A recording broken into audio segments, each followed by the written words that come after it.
গল্পের নাম চুপ কথাটা বিষণ্ণ। লেখা জেরিন আক্তার নিপা, পর্ব সংখ্যা 32। নীরকে ধরতে কথা রীতিমতো দৌড়াতে হচ্ছে, কিন্তু নীর এতটাই দ্রুত হারছে, তবু নীরে নাগাল পাচ্ছে না সে। কথা পিছন ছুটতে ছুটতে ডাকছে, শুনুন, দাঁড়ান। কোথায় যাচ্ছেন আপনি? দাঁড়ান না। হঠাৎ চলে যাচ্ছেন কেন? কথা গলা কানে গেলেও নীর হাঁটার গতি কমাচ্ছে না। অজানা এক রাগে তার সমস্ত শরীর রিরি করছে।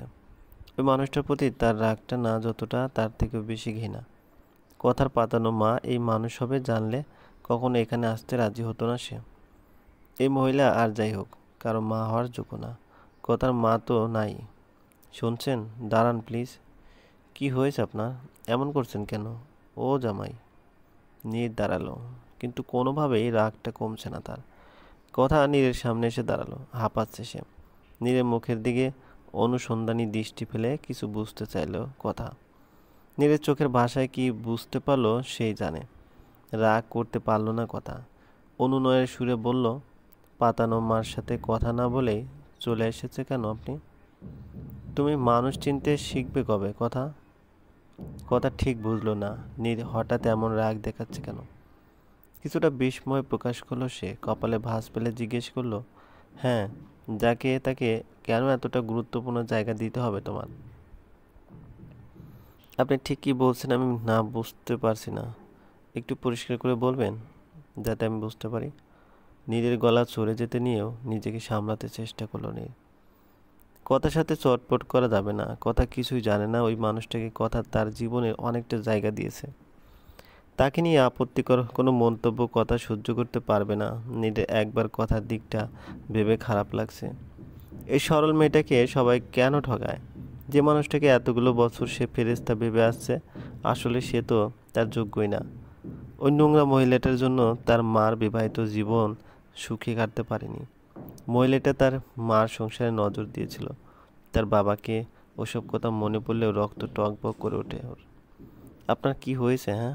হঠাৎ করে শরীর খারাপ লাগছিল, সেজন্য কি চলে এসেছেন? বাড়ি চলো কথা। যাব, কিন্তু নীর কথাকে আর কিছু বলতে না দিয়ে ওর হাত ধরে হাঁটতে লাগলো। কথা হতবুদ্ধ হয়ে নীরের অদ্ভুত আচরণ দেখছে। হঠাৎ কি হলো মানুষটার? এরকম আজব ব্যবহার করছে কেন? ওনার এভাবে চলে আসায় পাতানো মা কি ভাবছে, না উনি এই কাজটা মোটেও ঠিক করেনি? কারো সামনে থেকে এভাবে চলে এলে সে মানুষটা অপমান বোধ করবে, এটাই তো স্বাভাবিক। নীরের উপর কথার মনে মনে ক্ষীণ একটু অভিমান হলো।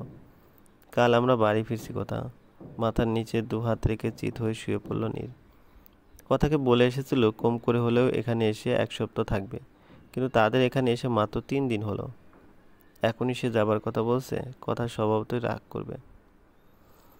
সে কারণে কথাটা বলার সময় নীর কথার দিকে তাকালো না। কথা যেন নীরের কথাটা ঠিক শুনতে পায়নি। নীরের কাছে এগিয়ে এসে বলল সে, কি বললেন? আবার বলুন তো শুনি। মনে হচ্ছে আমি কানে কম শুনি, সেজন্যই তো উল্টোপাল্টা শুনছি। কাল আমরা বাড়ি যাব। আমরা? অসম্ভব। আপনার মন চাইলে আপনি যেতে পারেন।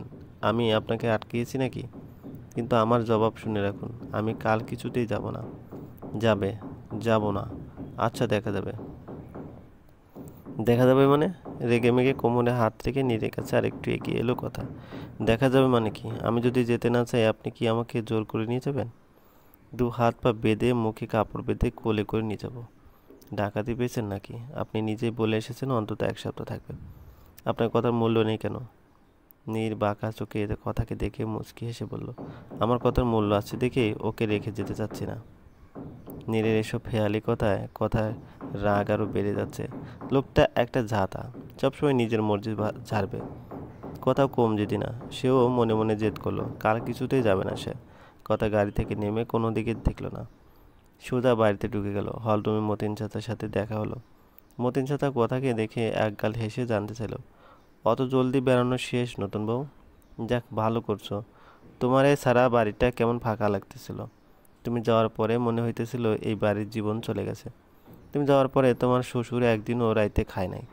খাওয়ার কথা বললেই বলছে, বৌমা আমার অভ্যাস খারাপ করে দিয়েছে, ও সামনে না থাকলে খেতে ভাল লাগে না। নীর চলে আসবে। কথা নীরের সাথে না এসে আরও কয়েকদিন থাকতে চাই শুনে আশা কোনোভাবেই মানল না। কথাকে এক প্রকার জোর করে নীরের সাথে পাঠিয়ে দিল। নিজের বাবার বাড়িতে থাকতে হলে কথাকে এখন নীরের মতামত নিতে হবে। পুরোটা রাস্তা মন খারাপ ছিল ওর, কান্না পাচ্ছিল। নীর হয়তো কথার মনের অবস্থা বুঝতে পেরে ওকে কিছু বলেনি, কিন্তু এখন মতিন চাচার কথা শুনে নিজেকে অপরাধী লাগছে কথার। এখানে যে এখানে যে তার একটা বাবা আছে, সেই মানুষটা যে তাকে ছাড়া কিছু বোঝে না, এটা কিভাবে ভুলে গেল সে। বাবা কি এখন অফিসে? মতিন চাচা: হ মা, এখনো তো দুপুরে রান্না হয়নি তাই না? আজকে রান্না আমি করব, বাবাকে দুপুরে বাড়িতে খেতে আসতে বলে দেই। মতিন চাচা হাসলেন, মনে মনে বললেন, পাগলি মেয়ে, বড় সাহেব ছেলের বউ খুঁজতে একটু ভুল করেননি। সব রান্নাবান্না শেষ করে কথা মাত্রই ঘরে এসেছে। যা গরম পড়েছে, দুদণ্ড আগুনের কাছে থাকা যায়? অন্যায় হাত মুছে কপালে ঘাম মুছছিল। হুট করে নীর ঘরে এসে পিছন থেকে কথার কোমর জড়িয়ে ধরল। আঁতকে উঠে পিছন ফিরে কথা হতভম্ব হয়ে নীরের দিকে তাকিয়ে আছে সে। কি ঘটছে বুঝতে অন্তত 5 মিনিট সময় নিল কথা। নীর হাসছে, গলায় রাজ্যে বিস্ময় নিয়ে কথা বলল, ও কি করছেন আপনি? ছাড়ুন আমাকে। কেন? কেন মানে কি? তুমি আমার বউ না? আমি তোমার একটা মাত্র বড়, অধিকার আছে আমার। নীরের কথায় কথার বেহুশ হবার দশা, কিন্তু নীর সে আগের মতোই কথাকে ধরে রেখেছে। কথা কাছুমুছু করে নীরের থেকে ছুটে যাওয়ার চেষ্টা করছে। তাদেরকে নীর বলল, যতই চেষ্টা করো আমার থেকে এই জীবনে মুক্তি পাবে না তুমি। সমস্যা কি আপনার? এমন করছেন কেন? ছাড়বেন তো আমাকে নাকি? আজব, আমার উপর রাগ করছো তুমি? রাগ না করার মতো কোনো কাজ করেছেন আপনি? স্বামীর উপর বউদের রাখতে নেই। কোন বইয়ে লেখা আছে এটা? বইটা এখনো বের হয়নি। আজাইরা, আরে আপনি জোক নাকি? রক্ত খাবেন আমার? নইলে এমন জোকের মতো চিপকে আছেন কেন? দূরে সরুন। আপনি আমাকে জোর করে নিয়ে এসেছেন আপনার বাড়িতে আসার জন্য। আপনার মন কাঁদছিল। আমার কি আমার বাড়িতে থাকতে ইচ্ছে করে না? এটাই তো তোমার বাড়ি। আসলে এটা না, আমিই তোমার বাড়ি। এই নীরের মাঝেই তো কথার বসবাস হওয়ার উচিত, তাই না? নিশ্চয়ই আপনার মাথায় আবার জ্বর উঠেছে, দিনে দুপুরে আবল তাবল বকছেন। ছাড়ুন, আপনার মাথায় পানি দিই। কথাটা ফেরার 2 দিন পর খবর এলো শিউলি গুরুতর অসুস্থ। কথাকে দেখতে চাইছে সে।